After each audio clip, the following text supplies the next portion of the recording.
Assalamualaikum warahmatullahi wabarakatuh. Kembali lagi di channel Portal Dimensi dan tentunya masih bersama saya Kang Slamet di sini.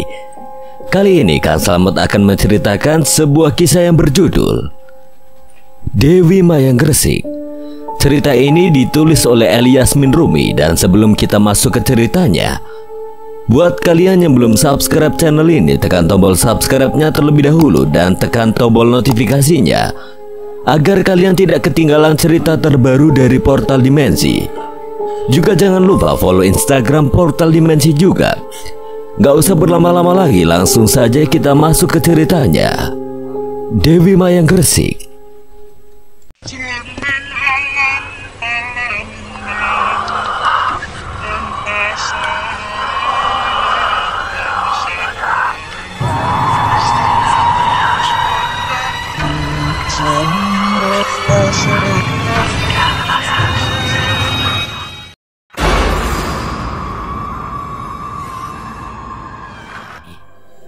Tidak ada bedanya juga antara aku dengan Kalawa, karena haram bagi anak raja jika kembali menjalin hubungan suami istri dengan selir yang telah dilepaskannya, kecuali anak raja itu rela meninggalkan status kebangsawanannya.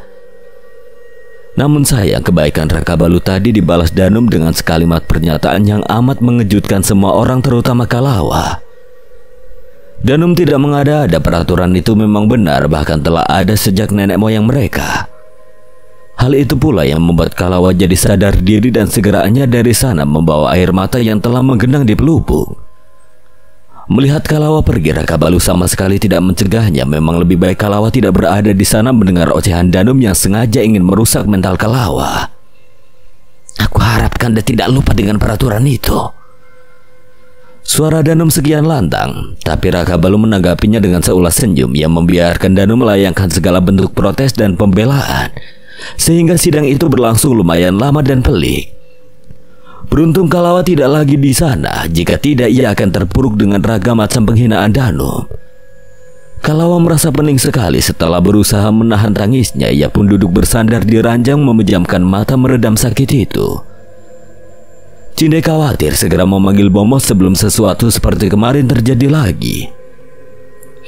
Bagaimana Nyayu dan Janinya, baik-baik saja kan? Baik, jika Nyayu tetap tenang dan tidak banyak memikirkan apapun. Satu alasan itu membuat Cindai lemas. Bagaimana Kalawa tidak banyak pikiran? Semua orang pun tahu kemalangan telah melekat pada dirinya. Terlebih tadi sempat mendengar pernyataan Danum. Bomo pun pamit setelah memberikan berbagai saran menu makanan khusus untuk menjaga kesehatan Kalawa dan kandungannya. Memang ia tidak sakit apapun sehingga tidak perlu obat untuk itu. Dengarlah perkataan Bomo tadi, Nyayu. Jangan terlalu memikirkan apapun, tetaplah fokus dengan kedua bayi Nyayu. Seandainya bisa, aku pun tidak ingin memikirkan apapun, Cindai. Ada benarnya tidak semudah kata untuk melakukan itu. Bagaimanapun tidak memikirkan pasti tetap akan terpikir. Kalawa merenung, teringat kembali ucapan Danum tadi. Gara-gara pernyataan itu terpintas dalam benak Kalawa untuk benar-benar pergi dari istana. Ia seolah sadar berada di kehidupan Raka Balu sama saja membawa geruh bagi lelakinya itu. Benar bukan, semenjak mereka menikah ada saja satu masalah yang menimpa Raka Balu. Hingga detik ini pun Raka Balu masih belum merasakan kebahagiaan bersama Kalawa. Memang sebaiknya aku pergi, sejatinya aku bukan siapa-siapa lagi di sini. Nyai mengatakan apa? Ternyata masih terdengar oleh Cindai, padahal Kalawa bergumam pelan. Aku ingin pergi dari sini, Cindai. Keberadaanku hanya menambah masalah bagi siapapun. Nyayu. Cindai tidak bisa memberikan nasihat apa-apa lagi. Ia paham dan setuju bahwa Kalawa akan semakin tertekan berada di istana lebih lama. Hanya saja Cindai mengkhawatirkan keselamatan Kalawa jika keluar dari istana. Kejadian tempo hari sudah cukup membuatnya trauma dan tidak yakin juga Raka Balu akan mengizinkan pergi. Kalawa lepas dari pandangan sama saja dengan Raka Balu mati karena terlalu khawatir. Haruskah aku meminta izin pada Empu sekarang? Mungkin saja sidang itu telah selesai. Jangan mengatakan jika Nyayu tidak ingin memberitahu Empu. Cinda menebak kalau memalingkan wajah tatkala Cinda berhasil membaca pikirannya. Kanda tentu tidak akan mengizinkan aku pergi, tapi apalagi yang harus aku pertahankan di sini, Cindai. Bersama pun kami sudah tidak bisa. Jika aku melahirkan nanti, tidak mungkin aku menolak Kanda untuk datang melihat anak kami. Mungkin berjauhan akan lebih baik dan memang ditakdirkan untuk kami. Kali ini Cinda tidak membenarkan niat Kalawa. Bagaimana posesifnya Raka Balu terhadap istrinya semua pun tahu, apalagi yang sedang mengandung darah dagingnya. Aku akan menemui Empu sekarang. Terlepas diizinkan atau tidak, kita tidak bisa pergi begitu saja, Nyayu. Kalawa terperangah tatkala Cindai tidak sejalan dengannya dan dengan berani menentang sampai ingin menemui Raka Balu. Cindai, tunggu, jangan kau beritahu Empu. Alih-alih kembali, Cindai malah maju tak gentar menuju balai irung, barangkali sidang masih berlanjut. Jikapun belum, Cindai akan tetap menunggu hingga usai. Sesampainya di sana, tampak orang-orang menghambur keluar, yang artinya sidang telah ditutup. Danum pun terlihat keluar bersama ayahnya dikawal Hulu Balang atas perintah Raka Balu. Keputusan Danum beserta ayahnya diminta langsung pergi dari kerajaan Kelayang Tanjung saat itu juga dalam artian Danum diusir dari sana secara halus. Kanda tidak akan pernah bahagia karena mencampakkanku. Aku mohon jangan lakukan ini padaku. Apakah Anda tidak mencintaiku lagi? Terang-terangan Danu menjatuhkan harga dirinya di saat Raka Balu tidak ingin lagi peduli. Salahnya juga kenapa harus berotak picik. Cinda lekas memasuki balai irung. Kebetulan orang yang dicarinya masih berada di sana. Empu. Kedatangan Cinda sedikit mengejutkan. Ia tertunduk sedalam dada setelah melirik satu-satu keluarga inti yang tengah berbincang serius dengan Raka Balu. Ada apa? Cinda mendadak ragu, padahal tadi tekadnya sudah kuat. Cindai. Empu, aku hendak menyampaikan sesuatu walaupun sebenarnya Nyayu tidak menyuruhku untuk memberitahu Empu. Apa yang diinginkan Kalawa? Katakanlah. Baru saja aku berbincang dengan Nyayu, tiba-tiba saja Nyayu memutuskan untuk pergi karena merasa ini bukan tempatnya lagi. Aku datang hanya untuk mengatakan ini sekaligus meminta izin.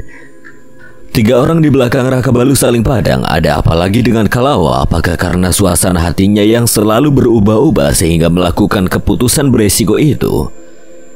Raka Balu pun sudah menduga hal ini akan terjadi. Ternyata berpengaruh sekali ucapan Danum terhadap Kalawa, dan memang sesuatu itulah yang hendak Raka Balu bahas bersama keluarganya sebelum Cindai datang. Apa ada alasan lain? Hanya itu, Empu.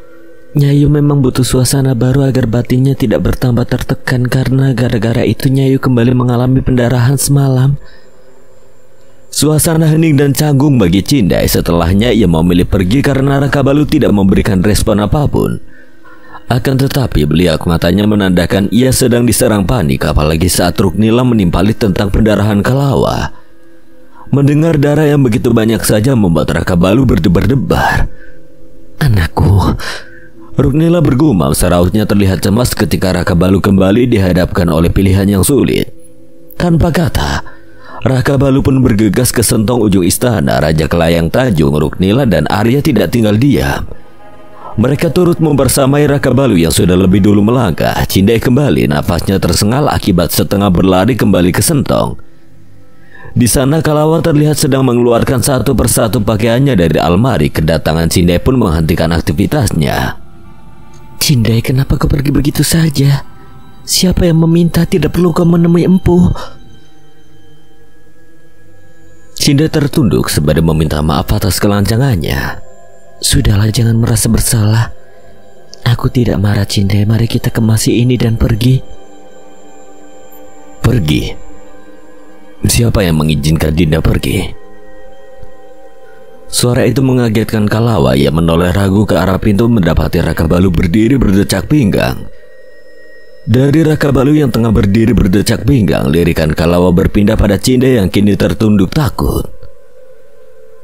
Apakah semua pakaian Dinda hendak disumbangkan sehingga dikeluarkan dari lemari? Sindiran Raka Balu membuat Kalawa terdiam. Lalu tibalah 3 orang yang membuntuti Raka Balu hingga Kalawa merasa seolah dirinya juga akan menjalankan sidang keluarga seperti Danum. Bukan Raka Balu, justru Ruknila yang mendekati mantan menantunya itu. Apa yang kau lakukan, Kalawa? Aku ingin pergi. Raka Balu menyela cepat sembari mendekat. Ruknila menjauh membiarkan keduanya menuntaskan kesalahpahaman. Yang harus Dinda lakukan adalah istirahat dengan baik, bukan pergi. Ingatlah, ada anak kita. Maaf Kanda, tapi Dinda harus pergi. Dinda menyadari bahwa tempat ini bukanlah untuk Dinda lagi. Dinda selalu berharap bila Kanda akan selalu bahagia dan mendapati hidup lebih baik lagi. Tentang anak kita, kapan saja Kanda bisa menjenguknya, bahkan membawa ke istana. Setelah ocehan itu, kamar menjadi hening. Tiada siapapun yang berbicara. Mereka saling diam untuk beberapa saat. Sebagai orang tua, Raja Kelayang Tanjung maupun Ruknila hanya jadi pendengar, membiarkan Raka Balu dan Kalawa menyelesaikan duduk perkara mereka. Pergi. Kata itu paling Kanda benci saat Dinda mengatakannya. Apa Dinda berpikir Kanda akan mengizinkan Dinda untuk pergi setelah semua pengorbanan yang kita lakukan selama ini? Jikapun pergi, kita akan pergi berdua. Apa maksudmu, Raka Balu? Ruknila bertanya untuk memastikan bahwa indera pendengarannya masih berfungsi dengan baik. Dadanya berdebar was-was menunggu jawaban yang sebenarnya tidak ingin didengar. Kakak, kau tidak salah berucapkan. Arya menimpali sementara Raja Kelayang Tanjung diam saja dengan sesuatu yang sudah sangat dipahaminya. Aku akan kembali menikahi Kalawa, Ibunda. Tidak perlu panjang lebar, sekalimat itu pun sudah cukup menjelaskan segala apa yang ada di benak Raka Balu. Kanda, jadi kau ingin melepaskan status kebangsawananmu? Tentu status bukan segalanya bagi Raka Balu. Tiada harganya dibandingkan Kalawa dan calon anak mereka. Mana mungkin Raka Balu akan melepaskan Kalawa lagi setelah tahu wanita itu memang cinta sejatinya sejak dulu kala. Bukan tidak sedih melihat wajah kedua orang tuanya yang tiba-tiba berubah karena akan ditinggalkan, tapi harus bagaimana lagi? Karena yang sungguh membutuhkannya adalah Kalawa. Dari kehidupan sebelumnya aku sudah berpisah dengan Kalawa, dan di Bentala ini pun kami kembali terpisah. Ketika mendapatkan kesempatan itu, maka tidak akan aku sia-siakan lagi. Aku hanya akan melepaskan status kebangsawananku dan akan tetap menjadi anak kalian, bukan? Tangis Ruknila pecah, sontak memeluk erat anak semata wayangnya. Ruknila tidak terima adalah hal wajar sebagai seorang ibu. Apalagi Raka Balu, putra satu-satunya yang sangat dibanggakan. Raja Kelayang Tanjung memalingkan wajah, menyembunyikan air matanya yang juga sudah menggenang.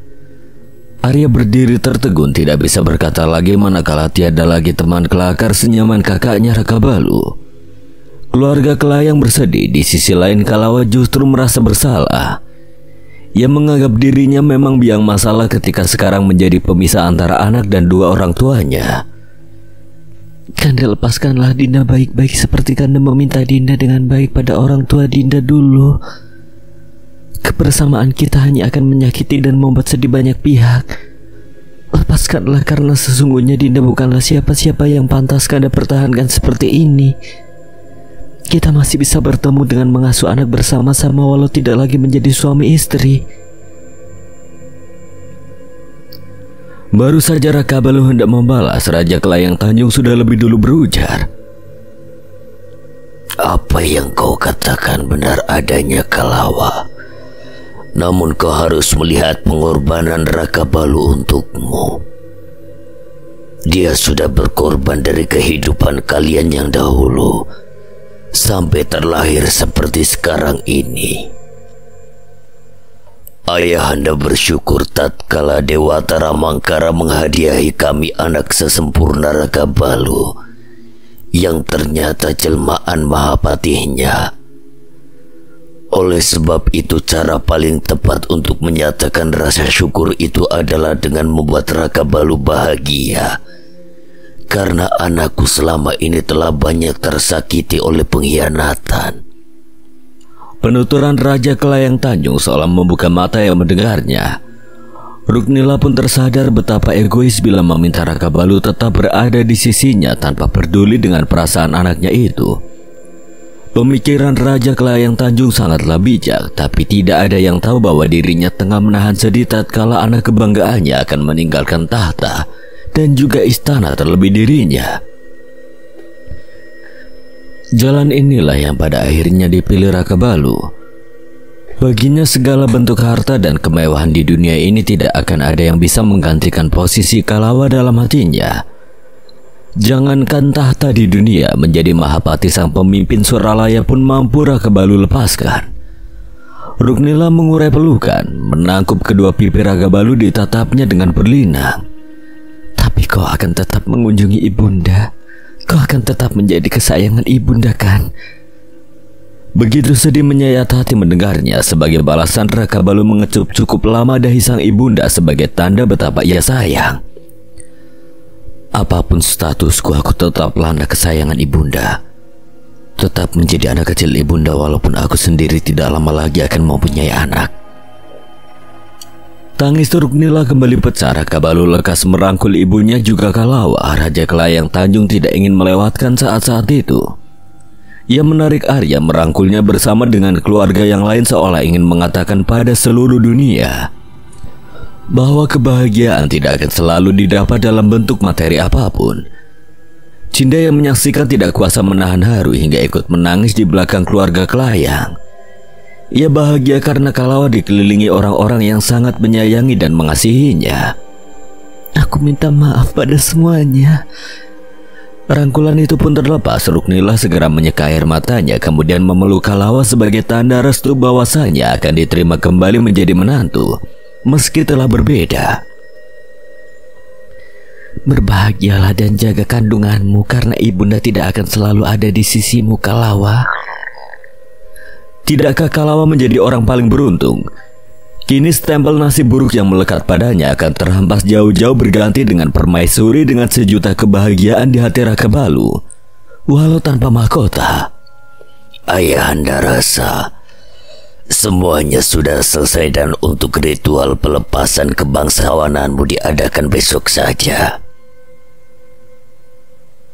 Ayahanda akan selalu bahagia selama kalian bahagia. Ayah. Raka Balu berlari menyusul ayahnya yang berhenti di dekat pintu. Dipeluknya sangat erat sebagai tanda syukur memiliki ayah sebaik dan sebijaksana seperti Raja Kelayang Tanjung. Ayahnya itu akan selalu menjadi panutannya sampai akhir. Keluarganya telah pergi. Raka Balu pun kembali menghampiri Kalawa. Untuk pertama kali Raka Balu merasakan kelegaan yang luar biasa. Bahkan Kalawa tidak pernah melihat Raka Balu unjuk giginya yang putih dan rapi, senyumannya yang lebar sekali. Kanda harap ini adalah akhir masalah besar yang sudah kita lalui, Dinda. Kalawa tersenyum samar. Jikalaupun ini adalah akhir masalah besar, tidak akan membuatnya bahagia secara menyeluruh, karena anak lelakinya tidak akan pernah merasakan pelukan dan kasih sayangnya. Raka Balu bukan tidak bersedih, tapi mencoba untuk menerima, mengambil hikmah setiap kejadian. Mungkin benar sudah takdir bila anak lelakinya akan menjadi pemimpin Suralaya. Maafkan Dinda untuk segala masalah yang sudah Dinda berikan untuk Kanda. Berhentilah meminta maaf. Bukan salah Dinda semua ini terjadi, tapi memang sudah jalannya. Sekarang yang harus Dinda lakukan adalah selalu bahagia dan fokus pada kandungan Dinda, karena Kanda tidak ingin mendengar lagi adanya pendarahan yang Dinda alami. Tapi kandungan Dinda sejak pertama memang sudah dinyatakan lemah, dan Dinda sudah beberapa kali mengalami pendarahan hebat. Dinda juga. Raka Balu jadi gusar mendengarnya. Ia pun memotong ucapan Kalawa secepat kilat. Tidak, Kalawa, jangan meneruskan ucapanmu, atau aku akan mati karena panik. Jangan melakukan atau memikirkan sesuatu yang membuat kandunganmu bermasalah. Dan aku tekankan sekali lagi kepadamu bahwa janin yang kau kandung adalah darah dagingku. Jadi mereka akan setangguh diriku, mengerti? Tunggu, kenapa Kanda jadi seperti ini? Maksud Dinda terlalu cemburu dan cemas, padahal ini semua gara-gara kehamilanmu, Kalawa. Setelah berkata masih sempat-sempatnya Raka Balu melakukan serangan dadakan di ujung bibir Kalawa. Setelah berkata dan mengecup seenaknya, Raka Balu malah melenggang dengan santai meninggalkan Kalawa tanpa permisi. Kalawa membeku gara-gara serangan dadakan itu. Cindai malah tersenyum-senyum tanpa sepengetahuan Kalawa. Nyayu, Nyayu, sejak kapan Kanda berani melakukan itu? Nyayu, bukankah Kanda kesayangan Nyayu itu selalu bisa membuat Nyayu terperangah?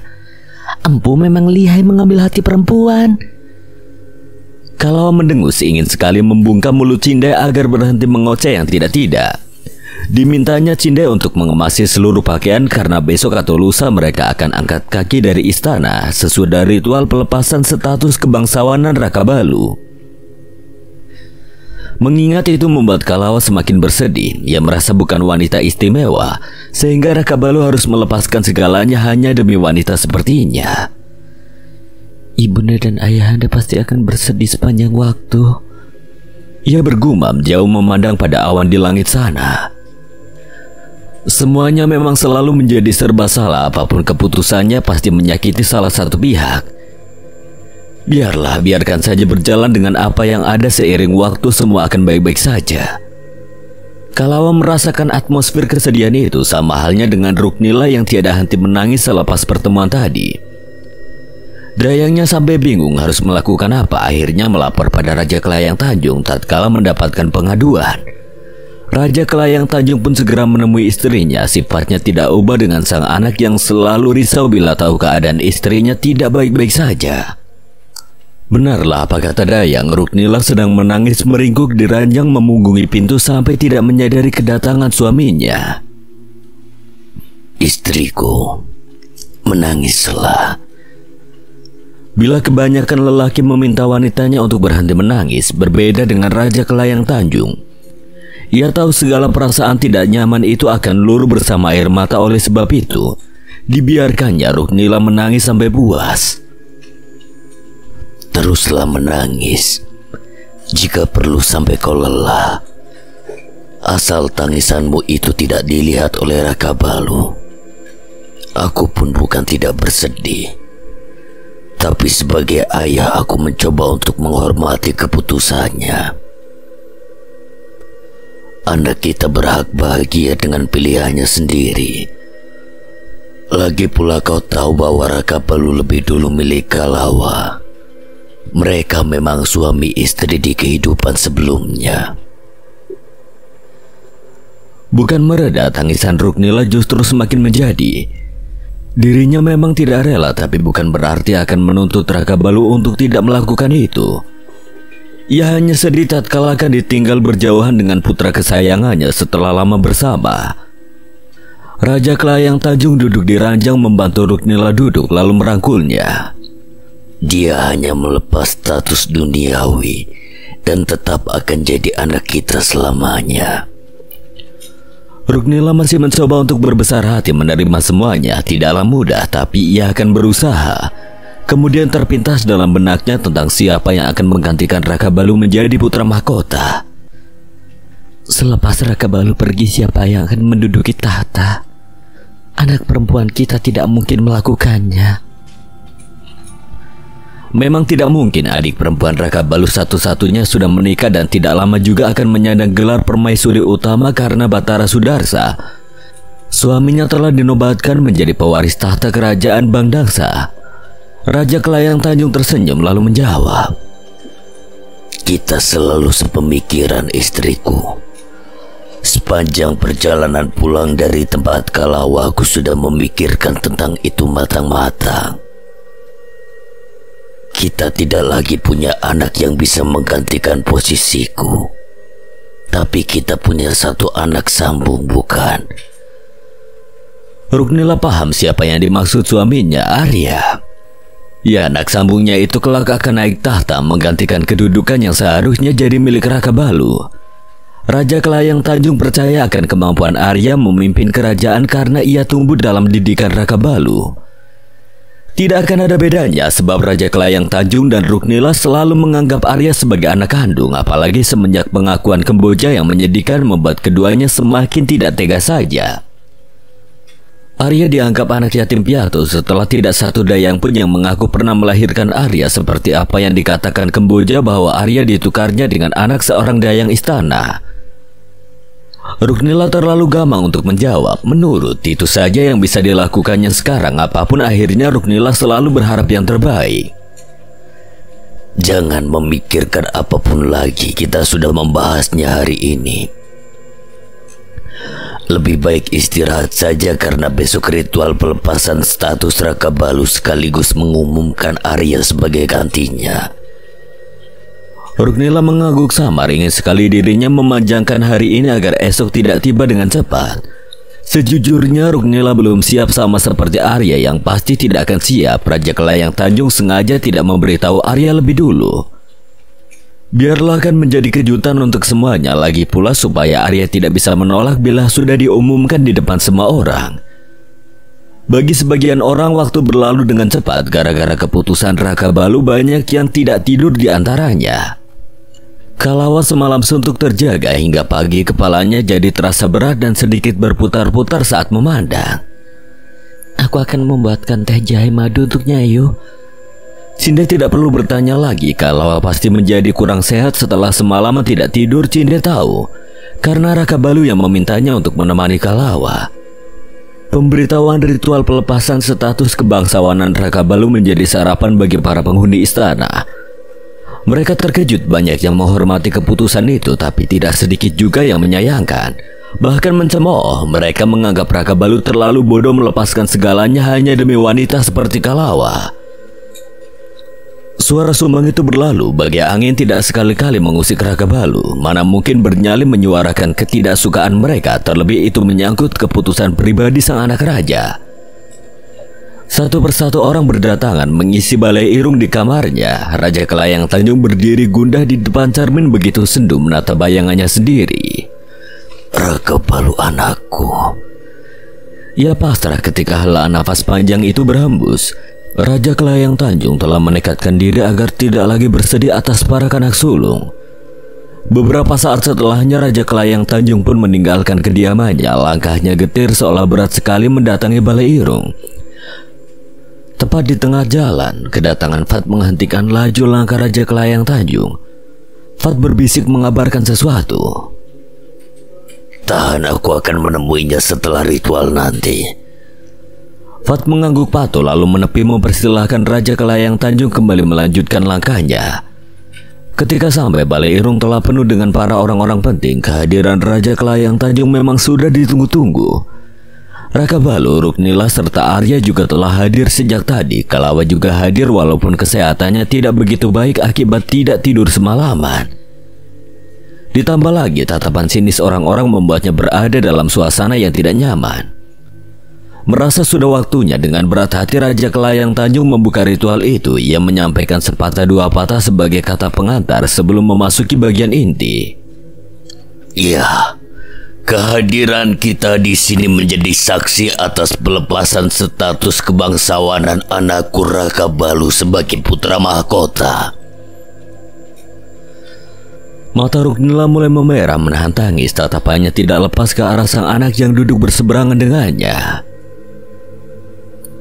Raka Balu mungkin tidak akan menjadi bagian dari istana ini lagi, tetapi dia tetap milik kita semua. Tentu keputusan perihal siapa yang akan menggantikan posisiku kelak sebagai pemimpin kerajaan Raja Kelayang Tanjung, semua sudah aku pikirkan dengan matang.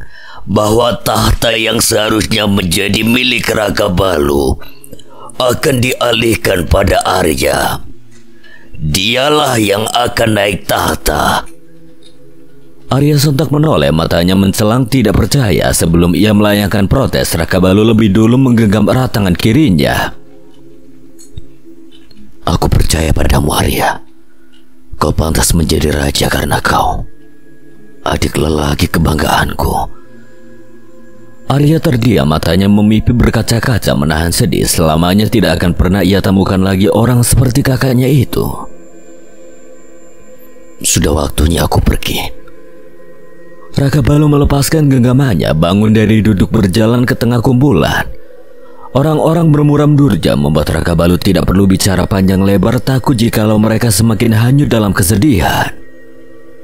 Aku tetap akan menjadi Raka Balu yang kalian kenal selama ini, walaupun kasta kita telah berbeda. Air mata Ruknila menyungai banjir mengarungi pipi dan Kalawa sudah lebih dulu tersenduh sejak Raja Kelayang Tanjung buka suara. Apalagi ketika Raka Balu melepaskan satu persatu atribut yang selama ini menandakan bahwa dirinya sang putra mahkota.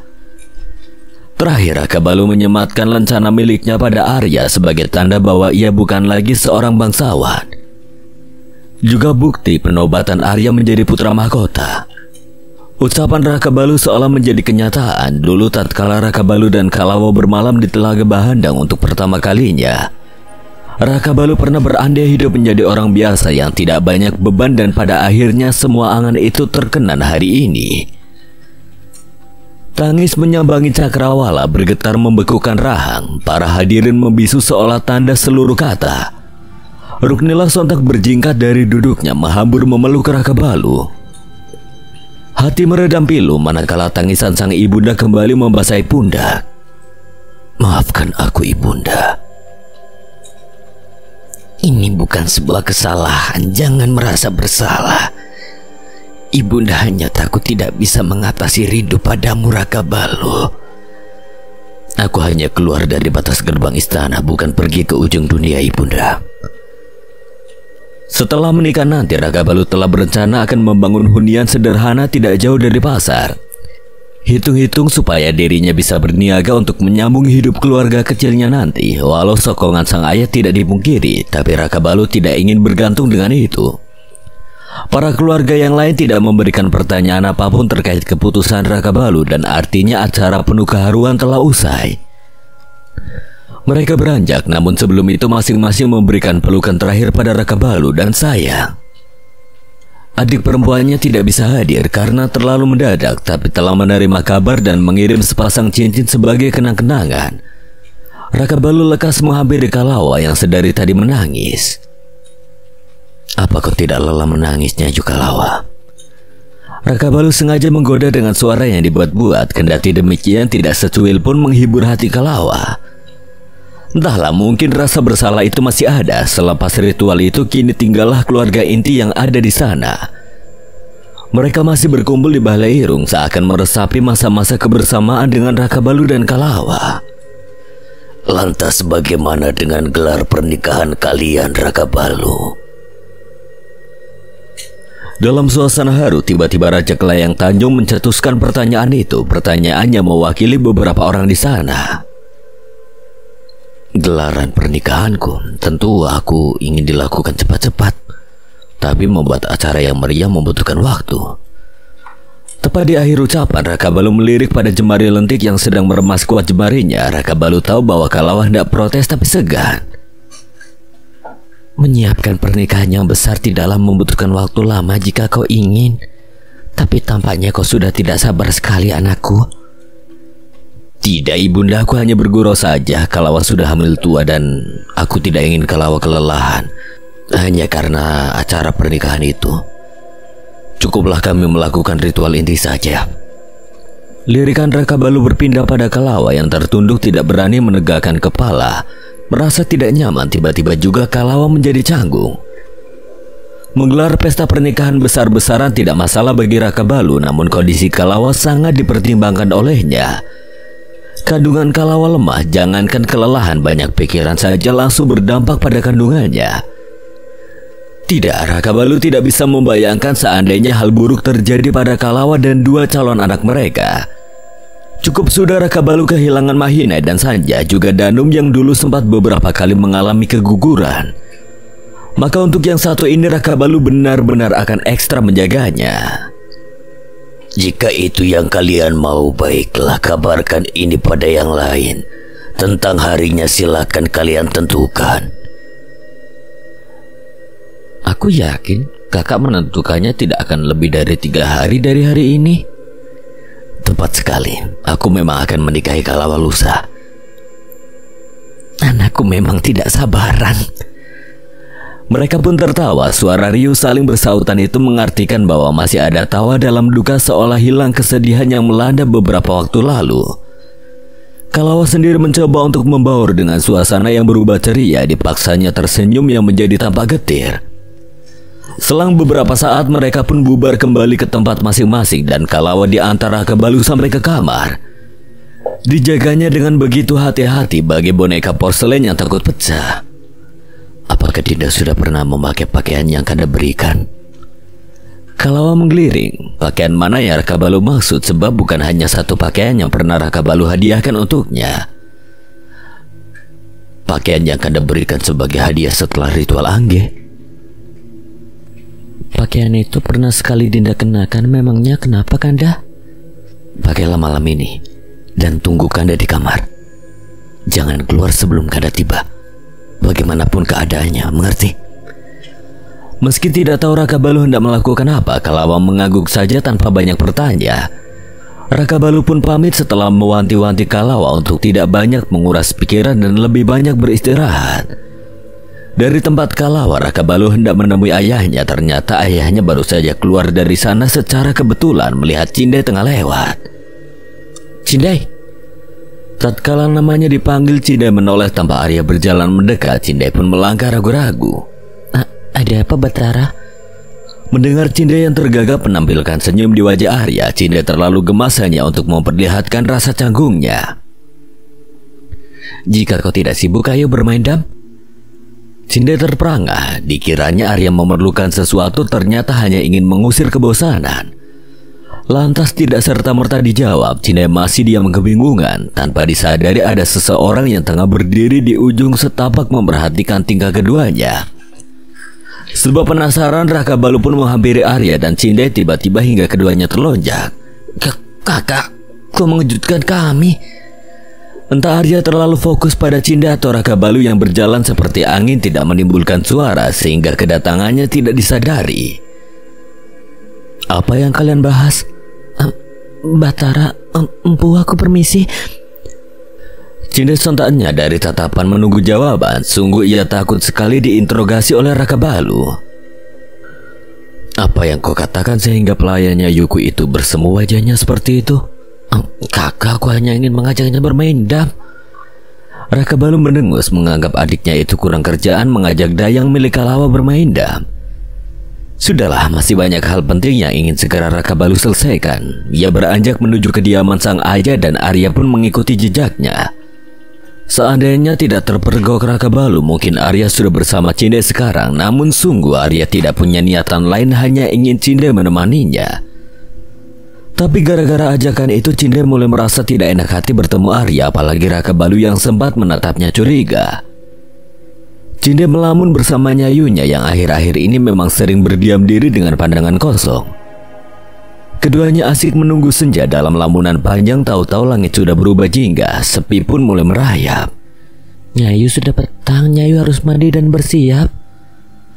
Awalnya setapak Kalawa tidak ingin beranjak seandainya tidak ingat dengan perkataan Raka Balu sebelum meninggalkannya siang tadi.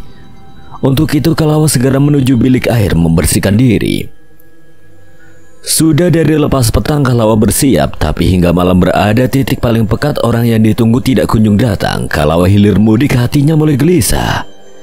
"Nyayu, duduklah dengan tenang." Cindai takut Kalawa menjadi lelah dan menyebabkan yang tidak-tidak lagi. Kendati demikian, Kalawa tetap saja tidak bisa diam.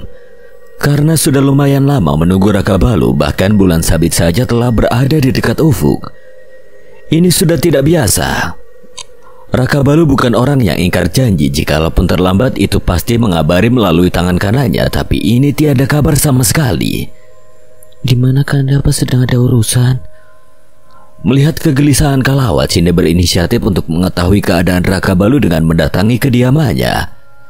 Cindai permisi dengan segera. Tidak berselang lama Cindai pergi. Terdengar suara gaduh di atas atap seperti tapak kaki yang sedang berlarian menakuti Kalawa. Tidak dipungkiri, penasaran juga, dan rasa penasaran itu membuatnya memberanikan diri menuju serambi kamar. Setapak Kalawa melangkah keluar dan taman keras pun terdengar bersamaan dengan munculnya seseorang menghadang di depan pintu. Kalawa terperanjat sampai hilang keseimbangan dan nyaris ambruk di lantai seandainya tangan Koko itu tidak sigap menahan tubuhnya. Sudah dikatakan jangan keluar, malah tetap keluar. Kau sudah melanggar perintahnya, Yuku. Ujaran itu terdengar tegas, justru Kalawa mendengar kata-kata itu seperti bisikan mesra di telinganya. Suara hewan malam bersautan mengiringi langkah kaki keduanya menuju bukit yang menjadi latar kerajaan Kelayang. Angin musim panas menerbangkan helai-helai rambut Kalawa yang tergerai. Ilalang pun saling bergesekan menimbulkan suara serupa desisan. Jubah putih itu terhampar di atas rumput Narawatsu. Mari. Dengan hati-hati Raka Balu membawa Kalawa duduk. Keduanya saling diam dengan pandangan satu arah dan hanya desau angin yang terdengar bergantian berbisik di telinga. Binar mata Raka Balu sama dengan pijar bintang-bintang di langit sana tatkala esok dirinya akan kembali memiliki Kalawa seutuhnya. Serautnya menandakan tiada yang membuatnya bahagia selain pernikahan itu. Ketika Raka Balu menoleh, air mata Kalawa perlahan luruh. Sontak Raka Balu bereaksi antara panik dan merasa bersalah. Dinda, ada apa? Apa yang membuat Dinda menangis? Apa karena Kanda mengajak Dinda malam-malam ke bukit? Kalau begitu kita pulang sekarang. Bukan itu, Dinda hanya rindu dengan ayah dan ibu. Karena suasana ini mengingatkan Dinda pada mereka. Jawaban itu justru membuat Raka Balu semakin merasa bersalah, menyesal rasanya telah mengajak Kalawa ke Bukit Ilalang. Padahal rencananya baik, ingin menunaikan janji yang sempat tidak tertepati, juga hitung-hitung menyenangkan Kalawa yang beberapa hari ini tampak murung. Tahu Raka Balu merasa bersalah dan sebelum meminta maaf, Kalawa sengaja mengalihkan suasana dengan sedikit merajuk. Kenapa Kanda datang begitu lama? Kanda tahu Dinda gelisah menunggu Kanda. Itu sebabnya Dinda mencoba untuk keluar dari kamar. Raka Balu jadi teringat alasan atas keterlambatan dirinya. Tidak ada hal lain yang lebih penting selain memberi pelajaran pada si begundal Suratama. Kanda terlambat karena mengurus masalah begundal bedebah yang berani melukai Dinda malam itu. Riak wajah Kalawa tiba-tiba saja berubah. Rasa takut dan trauma menyabangi tatkala mendengar nama Suratama. Akan tetapi Kalawa berusaha menyembunyikan takutnya agar Raka Balu tidak cemas.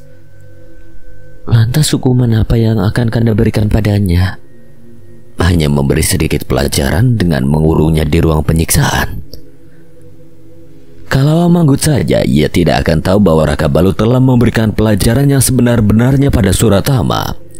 Menghajarnya sampai tidak berdaya, bahkan nyaris mencongkel bola matanya yang pernah menatap Kalawa dengan penuh nafsu. Seandainya Arya dan Raja Kelayang Tanjung tidak di sana, mungkin Suratama sudah berupa jasad tanpa nyawa sekarang.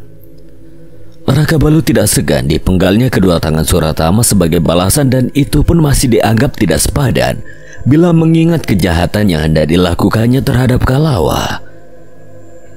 Keduanya saling diam membuat suasana kembali hening manakala Raka Balu mengeratkan rangkulannya di pinggang Kalawa. Wanita itu menjadikan pundaknya sebagai penjaga kepala.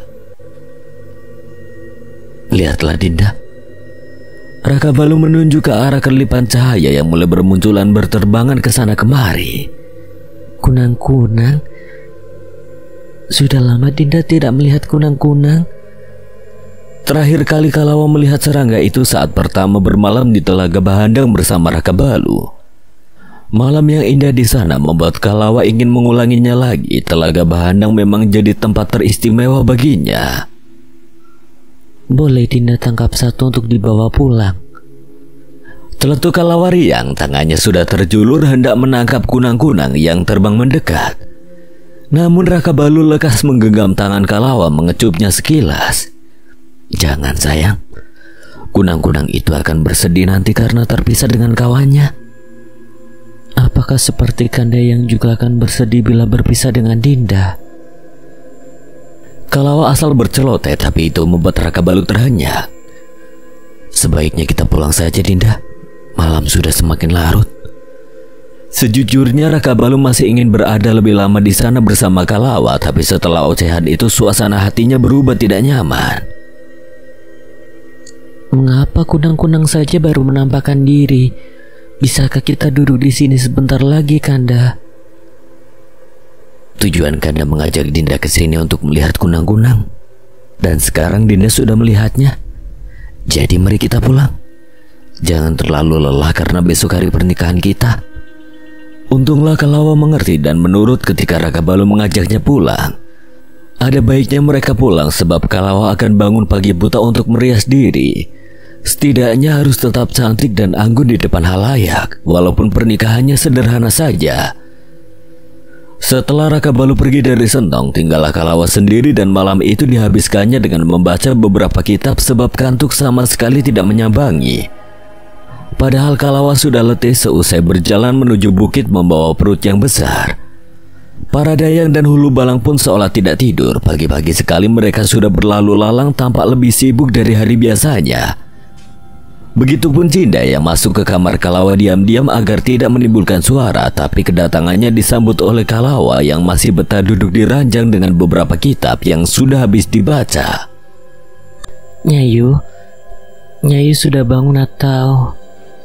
Kau seperti tidak tahu saja, Cindai. Kalawa santai, Cindai paham mana mungkin Kalawa bisa tidur jika ada sesuatu yang mengganggu pikiran. Tapi aneh, Kalawa terlihat baik-baik saja, tidak seperti biasanya. Apapun tidak akan dipertanyakan oleh Cindai, yang penting Kalawa tetap baik di hari pernikahannya yang kedua kali ini. Kedatangannya pagi buta tidak lain mengantarkan gaun sutra pemberian Ruknila yang akan digunakan saat ritual pernikahan nanti. Gaun itu memang telah disesuaikan dengan bentuk tubuh Kalawa supaya tetap tampil menawan meski perutnya sudah amat besar. Cindai, Nala dan 2 Dayang lainnya membantu Kalawa memakai gaun sutra itu, juga membantu berhias.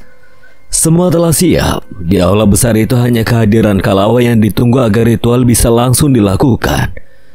Raka Balu duduk gelisah menanti kedatangan calon pengantinnya, sesekali mendongak ke arah luar untuk memastikan. Lantas kegelisahan itu sirna ketika sosok berbusana renjana tiba-tiba saja berjalan masuk ke dalam aula dituntun oleh 2 orang Dayang. Mata Raka Balu tidak membeliak, juga tidak jemu memandang Kalawa yang mendekat ke arahnya yang sudah duduk bersila di tengah aula. Raja Kelayang Tanjung berdehem keras demi menyadarkan Raka Balu dari rasa terpesonanya. Tersadar, Raka Balu lekas berdiri menyambut kedatangan pengantinnya. Sesepuh yang memimpin jalannya pernikahan segera memulai ritual sakral itu. Siraman dari 3 sumber mata air keramat yang dilakukan Raka Balu di kaki Kalawa menjadi awal mula ritual, dan ada beberapa rangkaian ritual yang tidak dijalankan karena Raka Balu bukan menikahi perempuan perawan. Lagi pula Kalawa tengah mengandung sekarang. Pilin atau gelang untir dari emas dipakaikan Raka Balu di kaki kanan Kalawa sebagai tanda Kalawa telah bersuami, sedang tangan kirinya dipakaikan bajang. Gelang dari kain hitam sebagai penangkal bala sekaligus penutup ritual pernikahan. Pernikahan yang berjalan tanpa kendala membuat semuanya lega. Satu persatu mereka bergantian memberikan selamat juga hadiah pada Raka Balu dan Kalawa. Raka Balu berdiri sumringah bertolak belakang dengan serut Kalawa yang terkesan muram. Hingga acara pernikahan benar-benar usai, masih saja seraut itu tampak.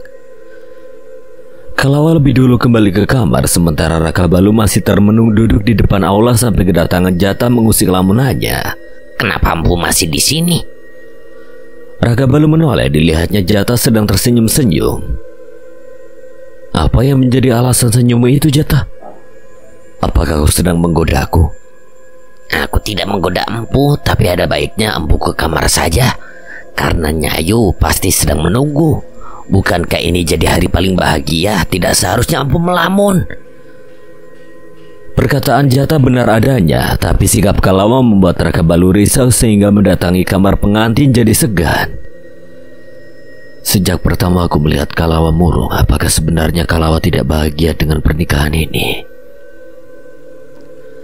Jata sontak menyangkalnya, tidak mungkin Kalawa tidak bahagia dengan pernikahan itu, sementara kebersamaanlah yang diperjuangkan keduanya selama ini.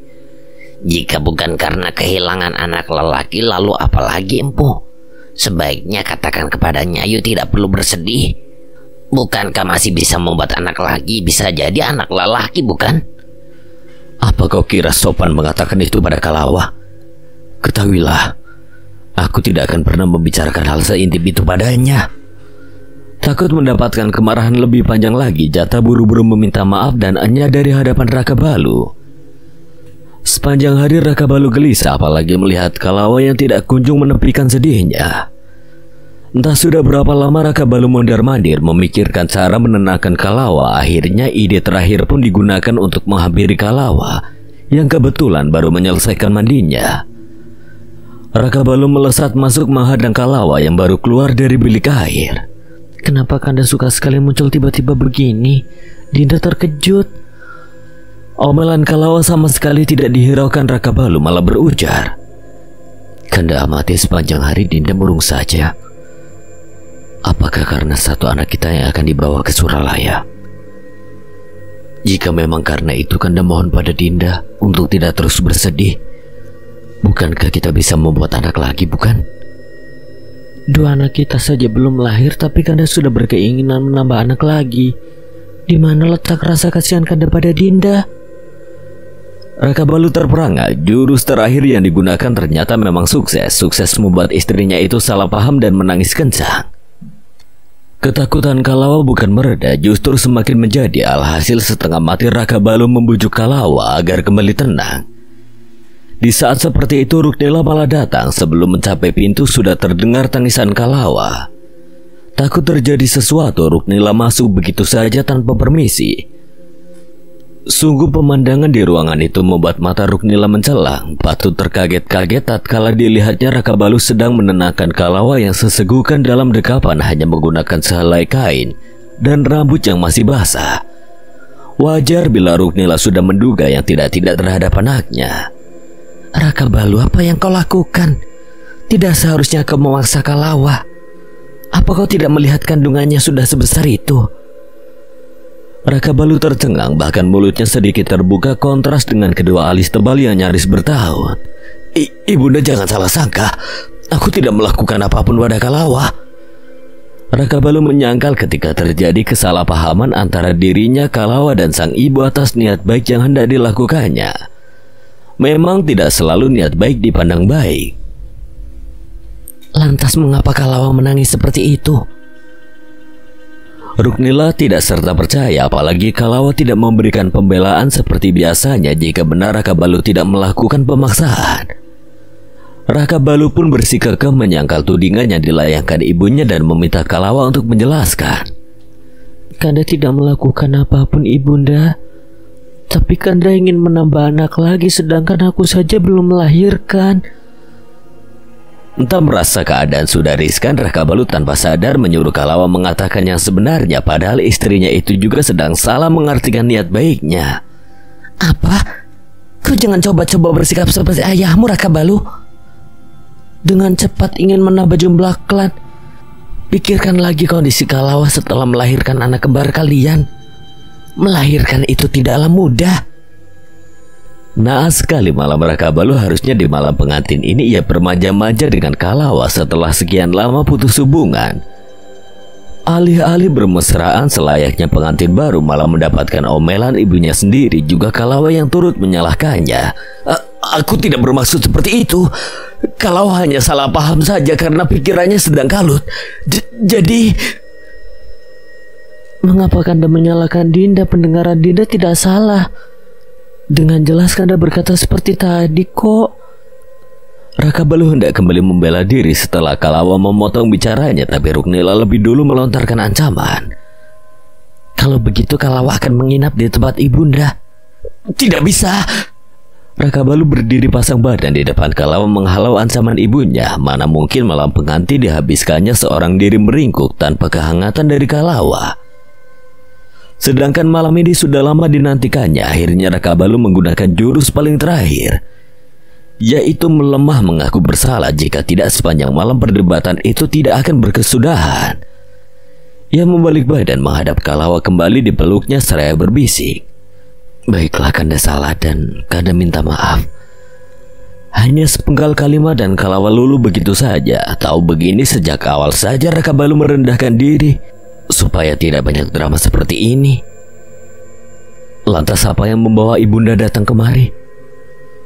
Gara-gara perdebatan sengit itu Ruknila sampai lupa dengan tujuannya mendatangi kamar pengantin. Ia memanggil Dayang yang sejak tadi menunggu di depan pintu dengan membawa nampan berisikan jamu khusus untuk Kalawa yang selalu rutin diberikan demi menjaga kesehatan. Terima kasih ibunda. Raka Balu mengambil cawan itu. Ruknila segera pamit membiarkan pasangan suami istri itu menikmati waktunya. Lekaslah berpakaian lalu minum ramuan ini, Dinda. Sembari menunggu Kalawa, Raka Balu duduk bersama secawan jamu yang diletakkan di atas meja. Raka Balu tersengang memandangi warna gelap dari jamu dan menikmati aroma kuat yang menusuk indera penciumannya. Kau minum ini hanya demi anakku tetap sehat, Kalawa. Raka Balu bermonolog pelan. Hatinya mendadak dipenuhi haru mengingat kembali perjuangan Kalawa selama ini menjaga buah cinta mereka dari segala bala yang datang tanpa jeda. Dari kesedihan yang tidak berkesudahan, derap langkah yang mendekat membuyarkan lamunan. Kalawa telah selesai berpakaian dan duduk di depan Raka Balu. Minumlah, setelah itu kita tidur karena besok akan menjadi hari baru untuk kita. Kanda tidak ingin Dinda terlalu lelah. Seonggok perhatian dan kata manis itu saja sudah membuat mata Kalawa mengembun. Terima kasih untuk segalanya, Kanda. Hanya itu yang mampu mewakili seluruh rasa syukur Kalawa setelah memiliki lelaki sesempurna Raka Balu. Suasana kian haru dan Raka Balu tidak ingin ada lagi ajang tangis menangis sehingga ia meminta Kalawa menghabiskan minumannya dan buru-buru mengajak tidur. Di peraduan itu Kalawa kembali merasakan pelukan yang sudah lama didambakannya. Kidung kasmaran seolah menggema mengiringi pasangan sejoli di malam nan syahdu. Raka Balu tak lelah mengusap pucuk kepala Kalawa sampai istrinya itu tidur. Kau telah melewati banyak kepahitan dalam hidup ini, dan aku telah bersumpah tidak akan pernah meninggalkanmu, Kalawa. Kau wanita kuat. Kau wanita terbaikku. Kau selamanya milikku. Sengaja Raka Balu mengungkapkan isi hatinya di saat Kalawa sudah tertidur agar tidak lagi menangis. Karena Raka Balu tahu semenjak mengandung perasaan Kalawa sangat sensitif. Tidak lama ia pun turut memasuki alam mimpi, menekuri kedalaman samudera rindu bersama pujaan hati. Ketika pagi datang, Kalawa maupun Raka Balu sudah berbenah. Mereka sudah siap meninggalkan istana memulai hari baru dengan identitas baru. Raja Kelayang Tanjung mengadakan jamuan untuk melepas kepergian Raka Balu dan Kalawa. Pertemuan terakhir itu mengundang air mata. Siapa yang tidak menangis ketika berhadapan dengan perpisahan? Setegar Raja Kelayang Tanjung saja tidak kuasa menahan kesedihan dan bendungannya runtuh manakala memberikan pelukan terakhir pada anak serta menantunya. Ayahanda, jangan bersedih lagi. Ini bukan akhir dari segalanya. Kami hanya akan pindah. Setelah jamuan penuh keharuan itu, Raka Balu beserta Kalawa berpamitan pada seluruh anggota keluarga kerajaan. Cinde dan Jata pun tetap membersamai Raka Balu dan Kalawa. Jata tidak akan pernah melanggar janji untuk tetap setia pada Raka Balu. Pun dengan Cinde yang akan selamanya di sisi Kalawa, meski sudah berkali-kali Kalawa membebaskan Cinde sebagai pelayannya. Bagi Cinde dan Jata, tuan mereka adalah keluarga yang tidak akan terpisah selamanya. Di depan gerbang istana, Raja Kelayang Tanjung dan Ruknila juga Arya berdiri melepas kepergian Raka Balu. Sampai jumpa. Saat Cinde membantu Jata memasukkan beberapa barang ke kereta, sebuah genggaman lembut menghentikan pergerakan tangannya. Jaga diri baik-baik, Cinde. Cinde terenyuh sekian detik ketika Arya berbisik di depan wajahnya. Walau tersipu, Cinde berusaha menutupi pipinya yang bersemu dan sebuah anggukan samar sebagai tanggapan itu. Selesai memasukkan barang-barang, Raka Balu meminta Cinde masuk ke kereta yang dikendalikan Jata, sementara Kalawa dibiarkan menaiki kuda bersamanya. Kalawa, bersamaku dan kalian berdua membereskan rumah serta barang-barang di dalamnya. Rumah yang akan mereka tempati adalah rumah lama peninggalan Labi dan Wani yang terletak di ujung pasar. Sebelumnya mereka telah membicarakan ini dan Kalawa merasa baik-baik saja tinggal di sana, walaupun banyak kenangan yang kadang membuatnya bersedih. Tapi tidak akan jadi masalah. Jangan mengada-ada, biarkan Kalawa menaiki kereta, Raka Balu. Raja Kelayang Tanjung protes dan yang lain pun turut melayangkan protes mengingat Kalawa sudah hamil tua. Bila Kalawa bersamaku, kalian tidak perlu mencemaskan apapun. Mana mungkin aku akan mengajaknya menunggangi kuda yang berlari kencang. Kami akan berjalan santai menuju Telaga Bahandang. Telaga Bahandang? Apa yang ingin kau lakukan di sana, Raka Balu? Menyenangkan hati Kalawa.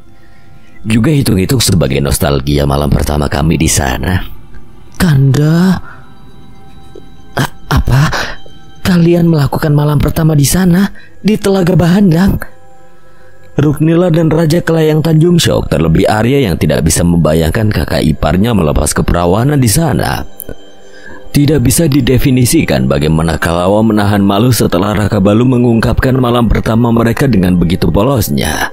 Dasar Raka Balu. Nah, tidak, aku hanya bergurau saja. Jangan dianggap serius ya. Ya kan ayahanda? Raja Kelayang Tanjung turut memutar bola mata, teringat akan satu hal manakala di satu pagi dirinya hendak menemui Raka Balu. Dipergokinya Raka Balu dan Kalawa sedang duduk berpangku, lalu bercak darah di alas kasur membuatnya buru-buru balik badan dan pergi menyangka bahwa noda darah itu tanda malam pertama yang sudah tertunaikan. Mana mungkin aku melakukannya di tempat seperti itu. 3 orang yang sempat syok tadi manggut-manggut karena percaya mereka lupa jikalau Raka Balu adalah lakon drama yang handal. Telaga Bahandang saksi bisu ketika Kalawa melepaskan kegadisannya untuk Raka Balu. Perjalanan yang ditempuh lumayan memakan waktu. Untuk mempersingkatnya, Raka Balu segera berpamitan seraya membantu Kalawa menduduki pelana. Raka Balu, apa kalian benar-benar akan ke sana? Pikirkan kandungan Kalawa. Ruknila terlampau khawatir, tapi Raka Balu mencoba untuk meyakinkan ibunya dengan beberapa patah kata dan ditimpali oleh Raja Kelayang Tanjung.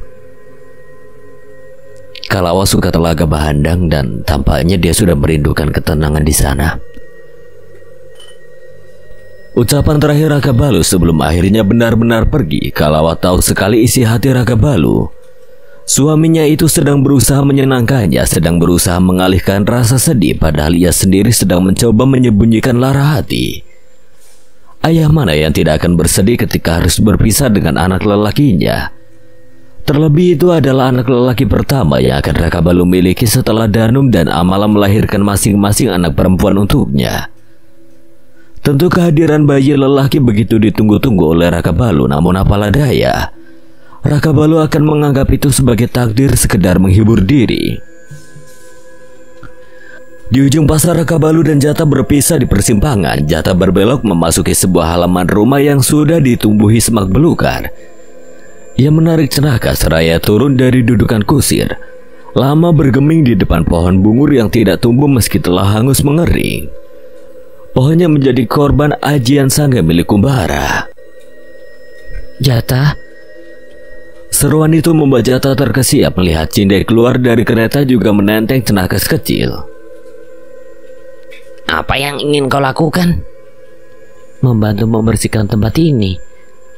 Cindai tersenyum lebar sembari memamerkan cenakas yang dipegangnya. Mendengarnya, Jata terkekeh-kekeh dan dimintanya Cindai diam saja, tidak perlu lelah-lelah untuk sekarang ini karena bagiannya nanti mengemasi dalam rumah.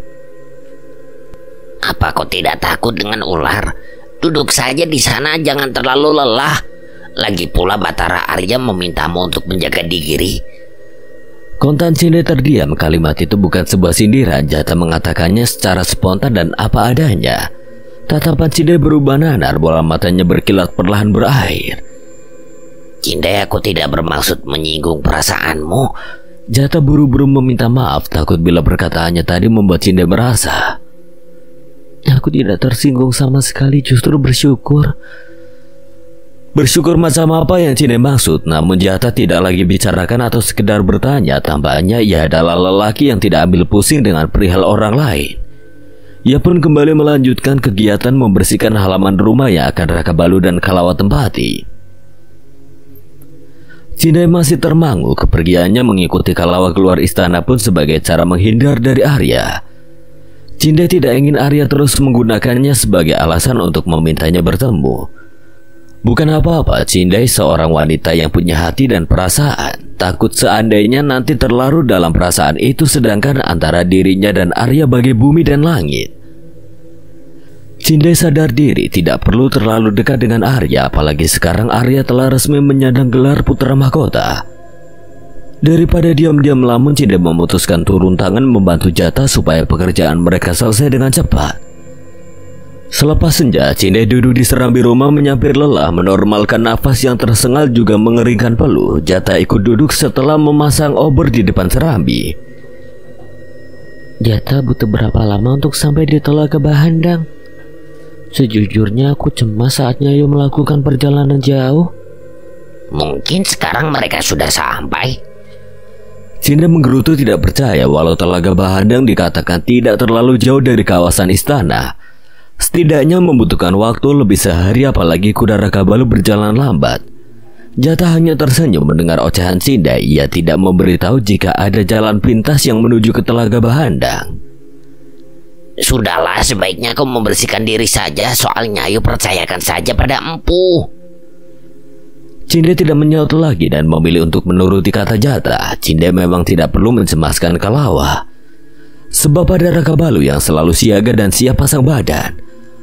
Bahkan pasangan suami istri itu sedang mengulang masa-masa indah di sana. Raka Balu duduk di depan perapian menunggu air mendidih dalam teko usang. Saat mendongak, Kalawa baru saja duduk di ambang pintu. Kedua belah alis Raka Balu menukik meninggalkan kerutan di dahi saat dilihatnya Kalawa hanya bersimpit kain setelah mandi beberapa saat yang lalu. Di mana pakaian Dinda? Di dalam. Nanti saja memakainya karena Dinda merasa gerah.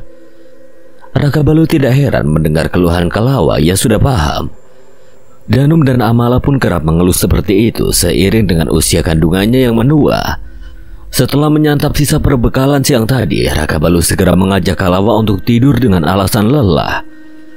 Padahal maksud hati ingin menyalurkan rindu yang sudah lama terpendam. Kalawa tampak kebingungan sesekali melirik Raka Balu yang sudah berbaring. Ada apa, Dinda? Bisakah Kanda berbalik sekejap? Dinda ingin memakai pakaian. Mulailah senyum nakal itu tampak membuat Kalawa gugup. Maklum saja sudah lama Kalawa tidak merasakan sentuhan-sentuhan dahsyat lelakinya itu. Bahkan ia sudah lupa bagaimana rasanya. Buka saja kain itu, kenapa harus malu pada suami sendiri? Raka Balu berkata apa adanya. Setiap kilan tubuh Kalawa sudah dihafalnya. Seluruh aset-aset berharga itu sudah lama menjadi miliknya. Kalawa menyerah, lebih tepatnya tidak punya pilihan saat Raka Balu keke ingin memandangi tubuhnya yang polos. Ketika kain telah terbuka, Raka Balu spontan beringsut sampai Kalawa terperanjat. Bukan ingin melakukan serangan dadakan, tapi bangsal di perut Kalawa menarik perhatian Raka Balu. Kenapa Dinda masih memakai bangsal ini? Semenjak berpisah dari Raka Balu, Kalawa merasa tidak ada yang bisa melindunginya selain bangsal yang masih digunakannya sampai detik ini. Dinda memang selalu memakainya, dan ikatannya tidak salah kan? Kanda sudah mengajari Dinda.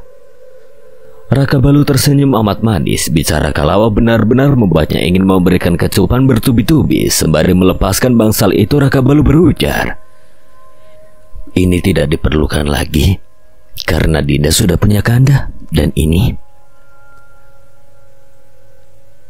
Ia menunjuk ke arah bajang yang melingkar di pergelangan tangan Kalawa. Dulu Kalawa tidak mempunyai bajang karena hanya selir bagi Raka Balu, dan sekarang ia istri satu-satunya. Jadi begitu. Usai dialog, usai juga Kalawa memakai pakaiannya dan kini turut berbaring. Kanda tidak boleh memeluk dan harus menjaga jarak supaya Dinda tidak kepanasan.